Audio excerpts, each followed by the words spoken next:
கடலூர் மாவட்டம் பிச்சாவரம் அலையாத்து காடுகள் பகுதியில நாங்கள் ஒரு விழிப்புணர்வு பிரச்சாரத்தை மேற்கொண்டிருக்கின்றோம்.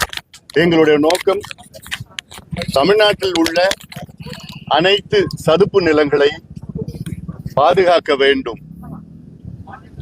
தமிழ்நாட்டில் கிட்டத்தட்ட 42,900 சதுப்பு நிலங்கள் இருக்கிறது.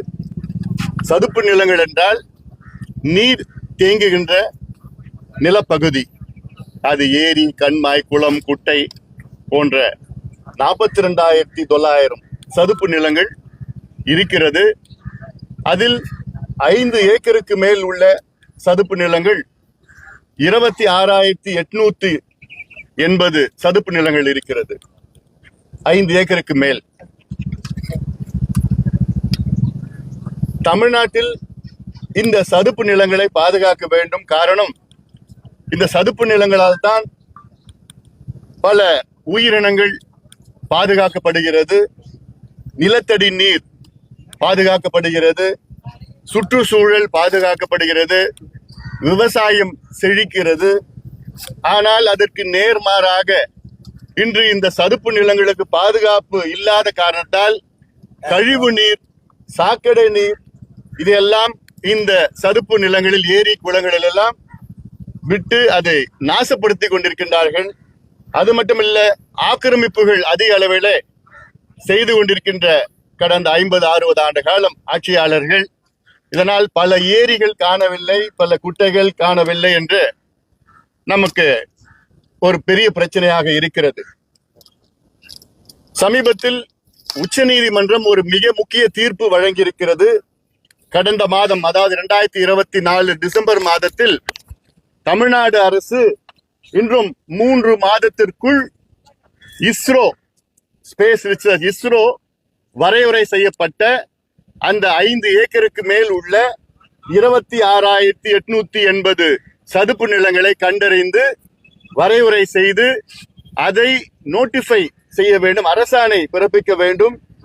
2017 இந்திய சதுப்பு நில பாதுகாப்பு மற்றும் மேலாண்மை விதிகள் வழங்கப்பட்டிருக்கிறது. அதாவது protection of wetland protection and management rules 2017.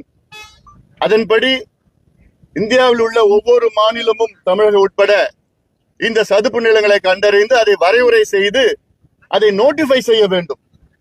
ஆனால் அதை இன்று வரை ஒரு சதுப்பு நிலத்தை கூட தமிழக அரசு இன்று நோட்டிஃபை செய்யவில்லை.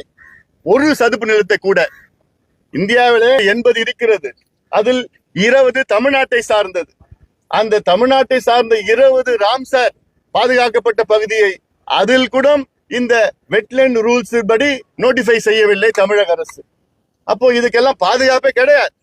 ஒரு உதாரணம், சென்னையில பள்ளிக்கரணை சதுப்பு நிலம் 50 ஆண்டுகளுக்கு முன்பு அந்த சதுப்பு நிலம் 12,500 ஏக்கர் இருந்தது. இன்னைக்கு அதில் வெறும் 2,500 ஏக்கர் தான் இருக்கிறது. 10,000 ஏக்கர் நிலம் காணவில்லை, ஆக்கிரமிப்பு. அதை அழித்து விட்டார்கள். அதில் குப்பையை கொட்டி எரித்து கொண்டிருக்கின்றார்கள். ஆக வரும் காலம் மிக மோசமாக, காலநிலை மாற்றம், பருவநிலை மாற்றத்தால் மிக மோசமான இயற்கை சீற்றங்கள் நமக்கு வரும், நேரிடும். அதனாலே பல பிரச்சனைகள் வரும். நீர் பிரச்சனைகள் வரும், வறட்சி வரும். இதெல்லாம் வரும் காலத்தில் வர இருக்கும். அதற்கு ஏற்ப மிட்டிகேஷன், அடாப்டேஷன் செய்ய நாம் திட்டமிட வேண்டும், அரசு திட்டமிட வேண்டும். அதற்காகத்தான் பசுமை தாயகம் சார்பிலே நாங்கள் இந்த சேவ் வெட்லேண்ட்ஸ், சதுப்பு நிலங்களை பாதுகாக்க வேண்டும், வரையறை செய்ய வேண்டும். உடனடியாக தமிழக அரசு இந்த மார்ச் மாதத்திற்குள், அதாவது உச்சநீதிமன்றம் தீர்ப்பு கடந்த டிசம்பர் மாதத்தில் என்ன சொன்னார்கள் என்றால், வருகின்ற மார்ச் மாதத்திற்குள், அதாவது 3 மாதத்திற்குள் தமிழக அரசு 26,880 சதுப்பு நிலங்களை, அதை அந்த 2017 விதிகள் இருக்கிறது, சதுப்பு நிலம் பாதுகாப்பு மற்றும் மேலாண்மை விதிகள், அதன்படி நோட்டிஃபை செய்ய வேண்டும், அரசாணை பிறப்பித்து அந்த சதுப்பு நிலத்தை பாதுகாக்க வேண்டும் என உச்சநீதிமன்றத்துடைய தீர்ப்பு. இன்னும் 2 மாசம் போயிடுச்சு, இன்னும் 1 மாதம் தான் இருக்கு. இந்த 1 மாதத்திற்குள்ள தமிழக அரசு செய்யணும். அப்படி செய்யவில்லை என்றால் பசுமை தாயகம் நாங்க உச்சநீதிமன்றம் சென்று கண்டெம்ட் ஆஃப் சுப்ரீம் கோர்ட். ஏன்னா இதெல்லாம் ஒவ்வொரு பகுதியும் பாதுகாக்கணும். இது இல்லாம வலசை பறவைகள், மைக்ரேட்டரி பேர்ட்ஸ், லட்சக்கணக்கான பறவைகள் வடக்கு நாடுகள்ல இருந்து தெற்கு நாடுகள்ல இருந்து எல்லாமே இங்கே தமிழ்நாட்டுக்கு வருகிறது.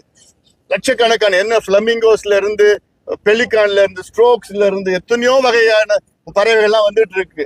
இதெல்லாம் நம்ம பாதுகாக்கணும். இதே போன்ற இந்த பிச்சாவரம் பாதுகாக்கப்பட்ட பகுதி. ஆனா இதுல ஆக்கிரமிப்புகள் அங்கங்க நடந்துட்டு தான் இருக்கு. இந்த பிச்சாவரம் சமீபத்துல 2004 சுனாமி வந்த நேரத்துல இந்த பகுதி மட்டும் பாதுகாக்கப்பட்ட பகுதி ஆயிடுச்சு. இந்த சுனாமி இந்த பகுதியில தாக்கல. ஏன்னா இந்த அலையாத்து காடுகள் அந்த சுனாமியை தடுத்து நிறுத்தியது.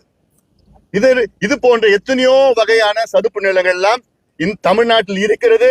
இதை நாம் பாதுகாக்க வேண்டும். அரசு பாதுகாக்க வேண்டும். அரசினுடைய கடமையை செய்ய வேண்டும்.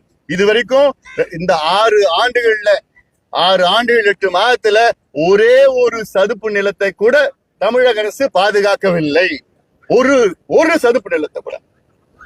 அதனால உடனடியாக உச்ச நீதிமன்ற தீர்ப்பை மதித்து அடுத்த